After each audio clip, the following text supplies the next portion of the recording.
कश्मीर में दहशतगर्दी के खिलाफ सिक्योरिटी फोर्सेस को बड़ी कामयाबी मिली है और आपको बता दें कि सिक्योरिटी फोर्सेस ने बड़ी कामयाबी को हासिल करते हुए एक दहशतगर्द को ढेर कर दिया। रिपोर्ट देखिए।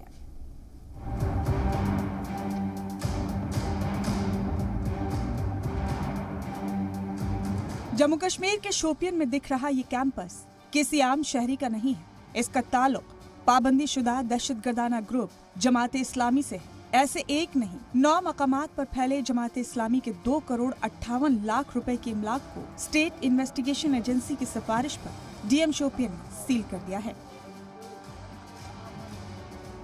स्टेट इन्वेस्टिगेशन एजेंसी के मुताबिक इन इमलाक के जरिए अलहदगी पसंद सरगर्मियों को फंडिंग की जा रही थी, जिसे रोकने के लिए ये कार्रवाई की गई है। यहाँ पर किसी के भी आने जाने पर रोक लगा दी गई।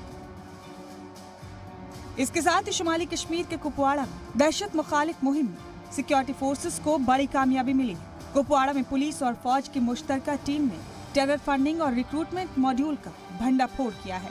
कुपवाड़ा के चीरकोट इलाके के दहशतगर्द बिलाल अहमद डार से मिली जानकारी पर पुलिस और फौज ने ज्वाइंट ऑपरेशन शुरू किया। इस दौरान पुलिस ने 6 मुश्तबा को गिरफ्तार किया है। इनके पास से 5 पिस्टल, 10 मैगजीन, गोला बारूद, 2 ग्रेनेड और 1 आईईडी बरामद किया गया। बिलाल का ही कन्फेशन जो है वो जो रिकॉर्ड हुआ है और इसके अलावा उसके डिस्क्लोजर पे ही उसके साथी पकड़े गए हैं।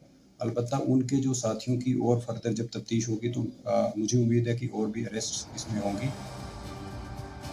पूछगछ में दहशतगर्द बिलाल अहमद डार ने इंकशाफ किया कि वो शुमाली कश्मीर के कई हिस्सों के 5 दीगर लोगों के साथ इस्लाही फलाही रिलीफ ट्रस्ट यानी IFRT नाम से नकली एनजीओ की आड़ में एक दहशतगर्दाना फंडिंग रैकेट चला रहा था। इस एनजीओ के जरिए गरीब और जरूरतमंद परिवारों को पैसे की मदद करने का दावा किया गया था, जबकि इसकी आड़ में रिक्रूटमेंट मॉड्यूल का खेल चल रहा था।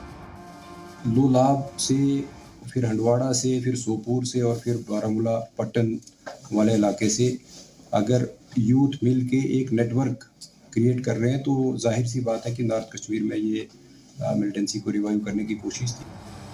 बिलाल अहमद डार सरगर्म तौर पर कई गांवों में इज्तिमा यानी बैठकें मुनक्किद करके दहशतगर्दाना सरगर्मियों के लिए पैसा जुटाने और भर्ती में मदद करने में शामिल था, जहां वो एनजीओ के दीगर अरकान के साथ नौजवानों को मुल्क मुखालिफ सरगर्मियों में फंसाने की कोशिश करता था।